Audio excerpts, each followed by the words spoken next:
Combien de fois je vous ai entendu me dire: «Je ne suis pas assez, je n'en fais pas assez». Bienvenue dans cet épisode où nous allons aborder une croyance limitante généralisée qui affecte beaucoup, mais alors beaucoup, beaucoup trop de femmes. Cette phrase, je le sais, peut surgir n'importe quand, à différents moments de notre vie et bien souvent lorsque nous nous comparons aux autres ou que nous faisons face à des défis ou alors que nous sentons vulnérables. Qui, parmi vous là, qui m'écoutez, n'a jamais prononcé ou pensé cette phrase: «Je ne suis pas assez»? Alors oui, il est essentiel d'explorer et de travailler cette croyance pour en comprendre ses racines, ainsi que la manière dont elle nous impacte au quotidien. C'est parti pour un épisode un peu challengeant pour vous, qui risque de vous remuer un peu, mais faites-moi confiance, écoutez-le jusqu'au bout. Première partie, c'est comprendre les croyances. Qu'est-ce qu'une croyance déjà? C'est une pensée profondément ancrée que nous tenons pour vraie, même si elle ne repose pas nécessairement sur du concret, des faits réels. Les croyances qui sont, elles, dites limitantes sont celles qui, comme leur nom l'indique, nous limitent dans notre avancée. Elles sont souvent formées par des expériences passées, des attentes sociales ou des comparaisons aux autres. Les croyances, en fait, façonnent notre perception de nous-mêmes, comme si on portait un filtre sur nos lunettes. Pour celles qui portent des lunettes, imaginez que vous avez un filtre de couleurs différent. Pour ceux qui n'ont pas de lunettes, imaginez qu'il y a un voile, en fait. Ces croyances, c'est votre réalité, mais ce n'est pas la réalité. Ok. Et si limitantes, elles peuvent en plus nous retenir de retenir. Enfin, elles peuvent nous retenir de retenir. Elles peuvent nous retenir de réaliser notre plein potentiel. Il y a aussi des croyances aidantes. Mais aujourd'hui, je ne suis pas assez. Clairement, celle-ci n'est absolument pas aidante. Donc, deuxième partie. Maintenant, vous voyez un peu mieux ce qu'est une croyance. Le décor est posé. On passe aux choses sérieuses. Je ne suis pas assez. D'où vous vient cette croyance? C'est tout simplement primordial de connaître l'origine pour ensuite travailler dessus. Donc, pour comprendre la racine de cette croyance, identifier les moments précis, spécifiques où elle surgit. Est-ce lorsque vous vous comparez aux autres sur les réseaux sociaux, lorsque vous vous trouvez face à un défi professionnel, lorsque vous vous observez dans le miroir? Et en faisant émerger vraiment ces moments clés, vous pourrez mieux saisir les circonstances qui viennent nourrir cette croyance. Et ainsi, vous aurez l'opportunité de vous pencher sur les racines de cette croyance négative. Quelles expériences passées ou influences extérieures ont pu contribuer à la faire grandir, à faire grandir cette idée que vous n'êtes pas assez. Laissez ces réflexions vous guider. Pensez au journaling qu'on a vu la semaine dernière et écrivez dans un cahier ce à quoi cela vous fait penser, ce que vous ressentez. Comment vous sentez-vous en remontant le fil de cette pensée? C'est hyper important. Partie 3 de cet épisode. Donc là, on a vu les croyances, l'origine. Quelle est maintenant la question fatidique? Le coût. Réfléchissez au coût réel de cette croyance. C'est un pas essentiel en fait vers la libération, vers l'allègement. Comment vous limite-t-elle dans votre vie quotidienne? Est-ce qu'elle vous retient de prendre des risques, de saisir des opportunités, de vous affirmer dans vos relations? Comprenez les effets négatifs de la croyance «je ne suis pas assez» pour vous motiver en fait à la transformer. «Je ne suis pas assez», petite phrase hyper assassine qui vous bloque et même parfois, je suis sûre, vous pétrifie. Comprenez ce qu'elle vous coûte pour ainsi avoir une motivation encore plus puissante de la dépasser, de la flexibiliser. Car oui, au cas où vous ne l'auriez pas encore compris, vous êtes assez. Et j'ai envie même de dire, tu es assez tel que tu es. Retiens bien ça et écoute bien. Tu es assez tel que tu es. Et j'en viens justement à la quatrième partie.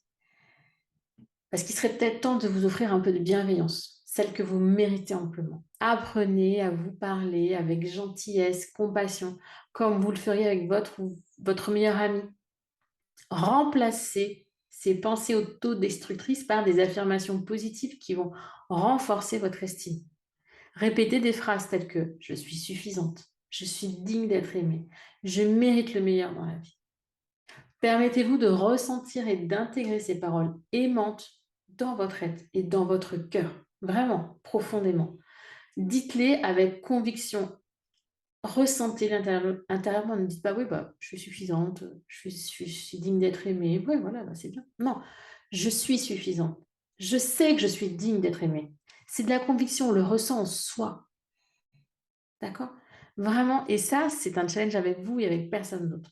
Donc relevez ce défi. Apprenez à vous traiter avec compassion et douceur, même lorsque vous êtes confronté à des moments de doute ou des difficultés. Permettez-vous cette vulnérabilité et pardonnez-vous. Parce qu'en fait, vous n'êtes pas assez par rapport à quoi? La voisine, la copine, la tante, ce que vous répète votre maman depuis que vous savez marcher. Ça, je sais que les mamans ont quand même une incidence très forte sur la femme que l'on est aujourd'hui. Et je sais aussi que ce n'est pas évident de se détacher des paroles provenant d'un être très cher, de sa propre chair. Et là, j'ai une petite pensée pour une créatrice à qui je tire mon chapeau aujourd'hui. Et rien que d'en parler, je suis hyper émue. Cette créatrice, après plusieurs mois de travail, est passée d'une relation toxique avec sa maman, qui lui pompait clairement toute son énergie. Elle ne se sentait pas à sa place. Elle n'était pas assez par rapport aux espérances de sa mère, ou trop, peu importe. À une relation où elle a su prendre sa place, s'aimer suffisamment pour ne plus être impactée par ce que pourrait penser sa maman. Et ça, mais c'est magique parce qu'en fait, la différence entre le avant et le après, c'est l'amour qu'elle se porte. C'est la croyance dans le fait que si elle est assez, sa maman peut penser qu'elle ne l'est pas, mais elle sait qu'elle est. Et là, ça change toute sa relation. Ça change sa relation au monde, sa relation aux autres et sa relation à elle. Et ça, je trouve ça magique. Donc, je vous le répète, oui, vous êtes assez et ne laissez jamais, jamais personne vous dire le contraire. Même votre maman. Au contraire, envoyez-vous tout l'amour que vous méritez et je vous en envoie une dose énorme. Préféreriez-vous qu'il proviennent d'êtres chers? Oui. De personnes qui comptent pour vous? Oui. Mais ces personnes n'ont peut-être pas appris à dire ou montrer leurs sentiments. N'ont peut-être pas cette capacité à vous donner ce que vous attendez. Alors montrez-leur l'exemple et commencez par vous-même. Aimez-vous, acceptez-vous. Prenez conscience que vous êtes bien plus qu'assez, que vous êtes juste parfaite telle que vous êtes et que vous êtes un cadeau pour ce monde et cet univers tel que vous êtes. Bien sûr, on évolue, bien sûr, on grandit, bien sûr, on a des petites choses à changer, bien sûr, on a des petits défauts.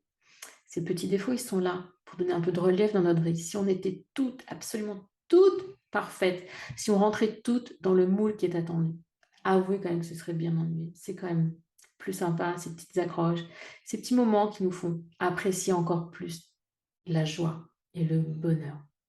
OK? Donc justement, 5e point, prenez le temps de reconnaître vos forces, vos talents et vos réussites.